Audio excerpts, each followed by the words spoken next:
നമസ്കാരം, ഞാൻ doctor ഇൻല Mary Jobson. അപ്പോൾ ഈ വീഡിയോയുടെ പാർട്ട് 1 നമ്മൾ ഇറക്കിയിട്ടുണ്ടായിരുന്നു. അപ്പോൾ അതിൽ എന്തിന് നമ്മൾ വിറ്റമിൻസ് അടങ്ങിയിട്ടുള്ള ഭക്ഷണങ്ങൾ കഴിക്കണം, ഫാറ്റ് സോല്യൂബിൾ വിറ്റമിൻസ് ഏതൊക്കെയാണ്, അതിന്റെ ഗുണങ്ങൾ എന്തൊക്കെയാണ്, എത്രത്തോളം എടുക്കണം എന്നുള്ളതൊക്കെ നമ്മൾ പറഞ്ഞിട്ടുണ്ടായിരുന്നു. അപ്പോൾ ഈ വീഡിയോയിൽ വാട്ടർ സോല്യൂബിൾ വിറ്റമിൻസിനെ പറ്റിയിട്ടാണ് പറയാനായിട്ട് പോകുന്നത്. അപ്പോൾ വീഡിയോ സ്റ്റാർട്ട് ചെയ്യുന്നതിന് മുന്നേ തന്നെ ഒരു കാര്യം ഞാൻ പറയാം. നമ്മൾക്ക് വിറ്റമിൻസ് എടുക്കുമ്പോൾ എപ്പോഴും ഒരു ഡോസേജ് ഉണ്ട്. ആ ഡോസേജ് കുട്ടികളിൽ വ്യത്യാസം ഉണ്ടാകും, പുരുഷന്മാരിലും സ്ത്രീകളിലും വ്യത്യാസം ഉണ്ടാവും.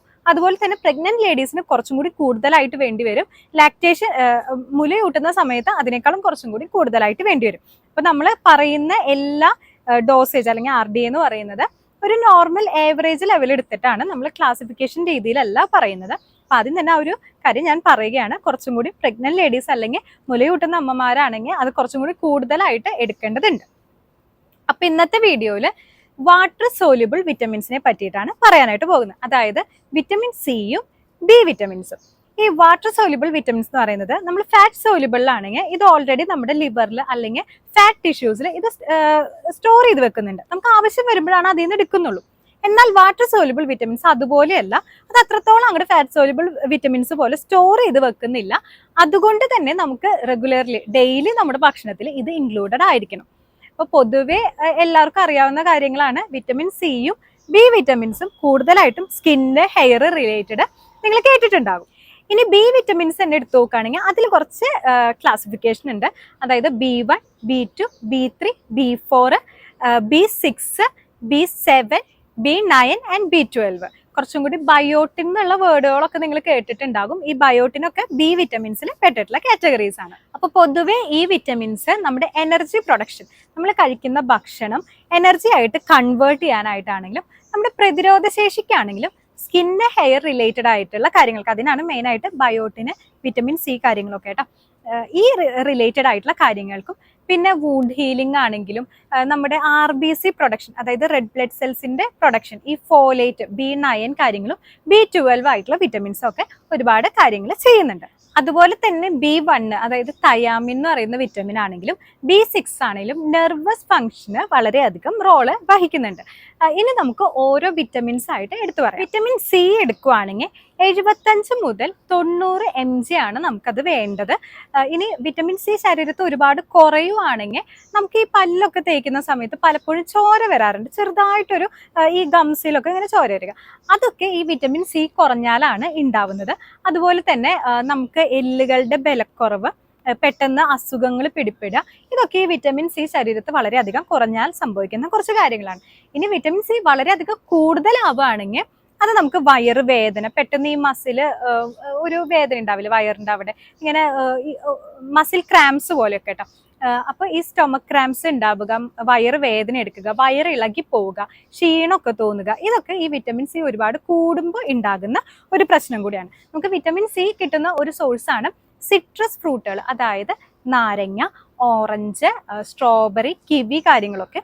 പിന്നെ അതുപോലെ തന്നെ നമ്മുടെ ചീരയിലാണെങ്കിൽ ധാരാളം വിറ്റമിൻ സി അടങ്ങിയിട്ടുണ്ട്. നെക്സ്റ്റ് B1, അതായത് തയാമിൻ എന്ന് പറയുന്ന വിറ്റമിൻ ആണ്. ഇത് 1.1 മുതൽ 1.2 mg ആണ് നമുക്ക് ആവശ്യം. ഇത് ഹാർട്ട് റിലേറ്റഡ് ആയിട്ടുള്ള ഫംഗ്ഷനുകൾ കാര്യങ്ങൾക്കൊക്കെ വളരെയധികം ഉപകാരപ്പെടുന്ന ഒരു വിറ്റമിൻ കൂടിയാണ്. ഇത് ശരീരത്തിൽ വളരെയധികം കുറവാകുകയാണെങ്കിൽ നമുക്ക് മസിൽ വീക്ക്നെസ്, ഹാർട്ടിന് കുറച്ച് റിലേറ്റഡ് ആയിട്ടുള്ള ഇഷ്യൂസ്, പിന്നെ ക്ഷീണം ഒക്കെ കാര്യങ്ങളൊക്കെ തോന്നും. ഒരുപാട് കൂടിയ അവസ്ഥ വളരെ റയർ ആണ്. ഇനി B1 വിറ്റമിൻ കിട്ടുന്ന ഫുഡുകളാണ് പോർക്ക്, ബീൻസ് കാര്യങ്ങൾ, ഈ നട്ട്സുകളിൽ, ലെൻറ്റിൽസിലൊക്കെ കേട്ടോ. നെക്സ്റ്റ് B3 വിറ്റമിൻ, അതായത് നിയാസിൻ. ഇത് 14 മുതൽ 16 mg ആണ് നമുക്ക് ആവശ്യമായിട്ടുള്ളത്. ഇത് DNA പരമായിട്ടുള്ള പല കാര്യങ്ങൾക്കും നമുക്ക് ഈ വിറ്റമിൻ ആവശ്യമാണ്. ഇത് ശരീരത്തിൽ വളരെയധികം കുറവാണെങ്കിൽ ഈ ക്ഷീണാവസ്ഥ, അതുപോലെ തന്നെ മറവി കാര്യങ്ങൾ, നമുക്ക് ഈ ഡെർമറ്റൈറ്റിസ്, സ്കിൻ റിലേറ്റഡ് ആയിട്ടുള്ള ഇഷ്യൂസ് കാര്യങ്ങളൊക്കെ സംഭവിക്കാറുണ്ട്. കൂടിയ അവസ്ഥ ഒട്ടും തന്നെ ഉണ്ടാകുന്നില്ല. പിന്നെ ഇത് കിട്ടുന്ന ഭക്ഷണങ്ങളാണ് മത്സ്യം, ചിക്കൻ കാര്യങ്ങളൊക്കെ, പിന്നെ ലെൻറ്റിൽസ് കാര്യങ്ങളൊക്കെ. പിന്നെ നമുക്ക് കപ്പലണ്ടിയിലാണെങ്കിലും ഈ നിയാസിൻ എന്ന് പറയുന്ന വിറ്റമിൻ ധാരാളമായിട്ട് നമുക്ക് കിട്ടും. നെക്സ്റ്റ് B6, അതായത് 1.3 മുതൽ 2.2 ആണ് ഇതിന്റെ അളവ് വരുന്നത്. ഇത് ശരീരത്തിൽ വളരെയധികം കുറവാവുകയാണെങ്കിൽ അനീമിയ, ഡിപ്രഷൻ കാര്യങ്ങളിലോട്ടൊക്കെ പോകുന്നുണ്ട്. ഇനി വളരെയധികം കൂടുതലാവുകയാണെങ്കിൽ നെർവ് ഡാമേജ് കാര്യങ്ങളിലോട്ടും പോകും. ഇത് കിട്ടുന്ന ഭക്ഷണങ്ങളാണ് മത്സ്യം, അതുപോലെ തന്നെ ഉരുളക്കിഴങ്ങ്, പഴം കാര്യങ്ങളൊക്കെ.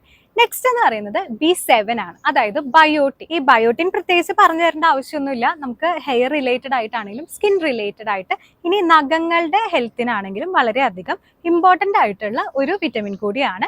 ഈ വിറ്റമിൻ കുറവാകുന്നത് വളരെ റെയർ ആണ്, അതുപോലെ തന്നെ കൂടുതലാകുന്നതും വളരെ റെയർ ആണ്. ഇത് കിട്ടുന്ന ഭക്ഷണങ്ങളാണ് മുട്ട, അതുപോലെ തന്നെ ആൽമണ്ട്സ്, നമ്മുടെ ബദാം കാര്യങ്ങളൊക്കെ. പിന്നെ കുറച്ചുകൂടി കിട്ടുന്ന ഇതാണ് ചീര കാര്യങ്ങളൊക്കെ കേട്ടോ. അപ്പോൾ ബയോട്ടിൻ അടങ്ങിയിട്ടുള്ള ഭക്ഷണങ്ങളാണ് ഇത്. നമുക്ക് സ്കിൻ റിലേറ്റഡ് ആയിട്ടും ഹെയർ റിലേറ്റഡ് ആയിട്ടും വളരെയധികം ഹെൽപ്പ് ആയിട്ടുള്ള ഒരു വിറ്റമിൻ കൂടിയാണ്. നെക്സ്റ്റ് B9, അതായത് ഫോലിക് ആസിഡ്.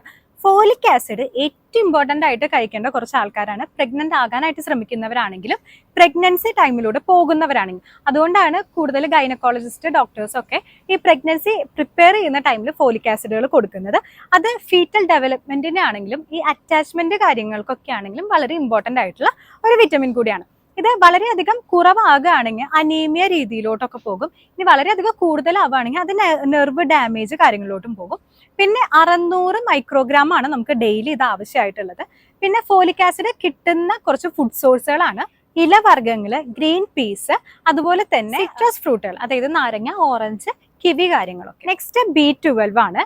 ഈ B12 DNA സിന്തസിസിനാണെങ്കിലും അതുപോലെ തന്നെ RBCയുടെ നമ്മുടെ റെഡ് ബ്ലഡ് സെൽസിന്റെ പ്രൊഡക്ഷനും വളരെ അത്യാവശ്യമുള്ള ഒരു കാര്യം കൂടിയാണ്. ബ്രെയിൻ ഫംഗ്ഷനും ഇത് ആവശ്യമാണ്. നമുക്ക് 2.4 mg അളവിലാണ് നമുക്ക് ഡെയിലി ഇത് ആവശ്യമായിട്ട് വരുന്നത്. ഇത് വളരെയധികം കുറയാണെങ്കിൽ അനീമിയ പോലത്തെ കണ്ടീഷനിലോട്ട് പോകും. കൂടിയ അവസ്ഥ വളരെ റെയർ ആണ്. അതുപോലെ തന്നെ ഇത് കിട്ടുന്ന ഭക്ഷണങ്ങളാണ് ഇറച്ചി, മത്സ്യം, അതുപോലെ തന്നെ മുട്ട, പാലുൽപ്പന്നങ്ങളിലൊക്കെ. അപ്പോൾ ഈ ഒരു വീഡിയോയിൽ എന്തുകൊണ്ട് വാട്ടർ സോല്യൂബിൾ വിറ്റമിൻസ് കഴിക്കണം, എത്രത്തോളം കഴിക്കണം, എന്തൊക്കെയാണ് ഫുഡ് സോഴ്സുകൾ, എന്തൊക്കെയാണ് അതിൻ്റെ ബെനിഫിറ്റ്സ് എന്നുള്ളതൊക്കെ നിങ്ങൾക്ക് മനസ്സിലായി കാണും. അപ്പോൾ ഈ ഒരു വീഡിയോ കാണുന്നവർ പാർട്ട് 1 കണ്ടിട്ടില്ലെങ്കിൽ പാർട്ട് 1 കൂടി കാണുക. നിങ്ങൾക്ക് വളരെ ഹെൽപ്ഫുൾ ആയിരിക്കും. ഓരോ വിറ്റമിൻസും എന്തുകൊണ്ട് കഴിക്കണം, അല്ലെങ്കിൽ സപ്ലിമെന്റ്സ് എടുക്കേണ്ട കാര്യങ്ങൾ എന്തുകൊണ്ടാണെന്നുള്ളത് നിങ്ങൾക്കിപ്പോൾ മനസ്സിലായി കാണും. അപ്പോൾ ഇതുപോലെ ഇൻഫോർമേറ്റീവ് ആയിട്ടുള്ള വീഡിയോസുമായിട്ട് ഞാൻ ഇനിയും വരാം. ദിസ് ഇസ് ഡോക്ടർ ഇൻ ലാ മേരി ജോബ്സ് സൈനിങ് ഓഫ്.